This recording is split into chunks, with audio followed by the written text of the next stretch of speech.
خدا یسوع مسیح کے جلالی اور خوبصورت نام میں آپ سب کو میری طرف سے بہت بہت سلام۔ آج ہم خدا کے کلام میں سے زبور چیپٹر نمبر 91 اور ورس نمبر ہم 14 پر غور کریں گے۔ زبور کی کتاب اس کا چیپٹر نمبر 91 اور ورس نمبر 14 ہم خدا کے کلام میں سے سیکھیں گے۔ آج کا ہمارا موضوع ہے کہ ہمیں اپنی مشکلات سے چھٹکارا کیسے حاصل کرنا ہے۔ ہم بے شمار طریقے اپناتے ہیں، لیکن ہم خدا کے کلام میں سے سیکھیں گے کہ خدا کا کلام ہمیں کیا سکھاتا ہے کہ ہمیں اپنی زندگی میں چھٹکارا کس طرح حاصل کرنا ہے۔ ہم خدا کے کلام میں سے اس ورس کو تلاوت کریں گے۔ چونکہ اس نے مجھ سے دل لگایا ہے، اس لیے میں اسے چھڑاؤں گا، میں اسے سرفراز کروں گا، کیونکہ اس نے میرا نام پہچانا ہے۔ پاک کلام کے پڑھے اور سنے جانے پر بڑی برکت ہو، آمین۔ آج ہم چھٹکارے پہ بات کرنے والے ہیں۔ چھٹکارا حاصل کرنے کے لیے ہمیں کیا چیز کرنی چاہیے جس کی وجہ سے ہم چھٹکارا حاصل کر سکیں۔ چھٹکارے کا پہلے ہم مطلب سمجھتے ہیں کہ جب ہم کسی مشکل میں ہوتے ہیں، جب ہم کسی بیماری میں ہوتے ہیں، کسی مصیبت میں ہوتے ہیں، یا کوئی بھی ایسی چیز جس نے ہمیں گھیر رکھا ہے، جو ہمارے خلاف جا رہی ہے، جس چیز نے ہمیں پریشان کر کے رکھا ہوا ہے، تو ہمیں اس چیز سے کس طرح چھٹکارا حاصل کرنا ہے۔ بعض اوقات ہم مختلف طریقے اپناتے ہیں، لیکن ہمیشہ یہ یاد رکھیں، بائبل مقدس بیان کرتی ہے مبارک ہے وہ شخص جس کا مددگار یعقوب کا خدا ہے۔ وہ شخص، وہ انسان وہ بابرکت ہے، وہ خوش نصیب ہے جس کا مددگار یعقوب کا خدا ہے۔ ہم عموماً دیکھتے ہیں لوگ مختلف طریقے اپناتے ہیں، مختلف جگہوں پر جاتے ہیں، تو وہ چھٹکارا حاصل کرنے کی کوشش کرتے ہیں، لیکن چھٹکارا نہیں حاصل کر پاتے۔ وہ بلکہ خدا کا کلام بیان کرتا ہے کہ جو غیر معبودوں کی طرف جاتے ہیں ان کا غم بڑھ جاتا ہے، ان کی جو تکلیف ہوتی ہے، ان کی جو مصیبت ہوتی ہے، ان کی جو بیماری ہوتی ہے، وہ بڑھ جاتی ہے، وہ پہلے سے زیادہ ہو جاتی ہے۔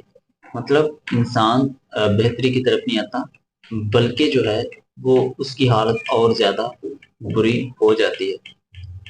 تو خدا کا کلام ہمیں ایک بھید کی بات سکھاتا ہے، ہمیں ایک نصیحت کرتا ہے کہ جب ہمیں حالاتوں نے گھیرا ہو، جب ہم مشکلات کا شکار ہوں، تو ہمیں کرنا کیا چاہیے۔ ہم اس ورس کو دوبارہ سے پڑھیں گے اور سیکھیں گے کہ خدا کا کلام ہمیں کیا سکھاتا ہے، کیا نصیحت کرتا ہے۔ اور بزرگ داؤد کہتے ہیں تیرا کلام میرے قدموں کے لیے چراغ ہے۔ خدا کا کلام چراغ ہے، خدا کا کلام جو ہے وہ نور ہے، اور یہ سچائی ہے، اور یہ زندہ کلام ہے۔ ہم اس بھید کو اپنی زندگی میں ضرور اپنائیں گے۔ 14 ورس میں لکھا چونکہ اس نے مجھ سے دل لگایا ہے۔ یہاں پر ایک چیز بیان کی گئی ہے، چونکہ اس نے مجھ سے دل لگایا ہے۔ وجہ یہ ہے کہ خدا کہہ رہا ہے کہ میں اس کو اس وجہ سے چھڑاؤں گا، میں اس وجہ سے اس کو بحال کر دوں گا۔ اس کی ریزن، اس کا سبب یہ ہے کیونکہ اس نے مجھ سے دل لگایا ہے۔ اب یہاں پر ہمیں سیکھنا چاہیے کہ ہمیں خدا کے ساتھ دل لگانا ہے۔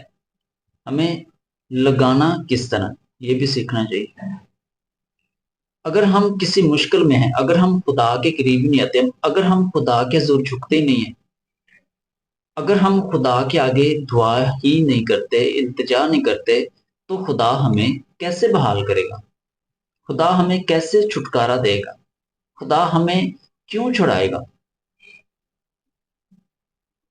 اور خدا کی مرضی کے بغیر کوئی چیز بھی ہل نہیں سکتی۔ تو ہمیں یہاں پر سیکھنے کی ضرورت ہے کہ جب ہم کسی مشکل میں ہوتے ہیں، کسی پریشانی میں ہوتے ہیں، تو ہمیں خدا کے پاس آنا چاہیے، نہ کہ ہمیں دوسرے رستوں کی طرف جانا چاہیے جن کی وجہ سے خدا سخت ناراض ہوتا ہے، بلکہ خدا اس مصیبت کو بڑھا دیتا ہے، اس مشکل کو بڑھا دیتا ہے، کیونکہ ہم خدا سے دور جا رہے ہوتے ہیں۔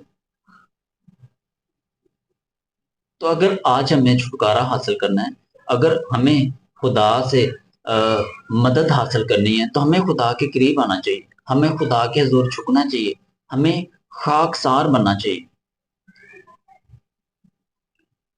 اور خدا کے کلام میں لکھا کہ اگر میرے لوگ خاکسار بن کر دعا کریں، تو خدا کہہ رہا ہے کہ میں جو ہے ملک کو بحال کر دوں گا، اگر کوئی وبا ہوگی، کوئی بیماری ہوگی، وہ چلی جائے گی۔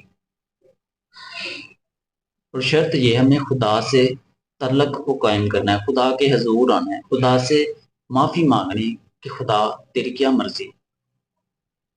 یہاں پر لکھا چونکہ اس نے مجھ سے دل لگایا ہے، اس لیے میں اسے چھڑاؤں گا۔ ریزن یہ ہے، سبب یہ ہے کہ اس نے مجھ سے دل لگا لیے، تو خدا کرے میں اسے چھڑاؤں گا، اور چھڑانے کے ساتھ ساتھ خدا سرفراز بھی کرے گا۔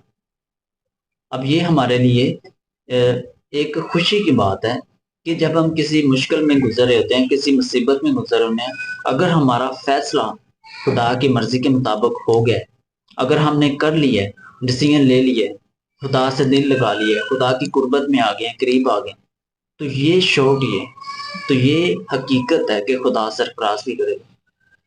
اس ورس کو بیان کیا گیا ہے، اس میں لکھا ہوا ہے میں اسے سرفراز کروں گا کیونکہ اس نے میرا نام پہچانا ہے۔ کہ خدا کہہ رہا ہے کہ میں اس کو سرفراز بھی کروں گا، اس کا نام اونچا کروں گا، اس کا نام بلندیوں پر لے کے جاؤں گا۔ ریزن کیا ہے؟ اس نے میرا نام پہچانا ہے۔ تو آج ہم جس بھی پرابلم میں ہیں، کسی بھی مشکل میں ہیں، کسی بھی مصیبت میں ہیں، کیسے بھی حالات ہیں، تنگ دستی ہے، بیماری ہے، غربت ہے، پریشانیاں ہیں، تو ضرورت ہے کہ خدا سے دل لگائیں، خدا کے نام کو پہچانے، خدا بحال بھی کرے گا، نجات بھی بخشے گا، اور ساتھ میں خدا نام بھی اونچا کرے گا۔ ہمیں ضرورت ہے اس کلام کو اپنی زندگی میں اپنانے کی۔ خدا آپ کو اور مجھے بڑی برکت دے۔ آمین۔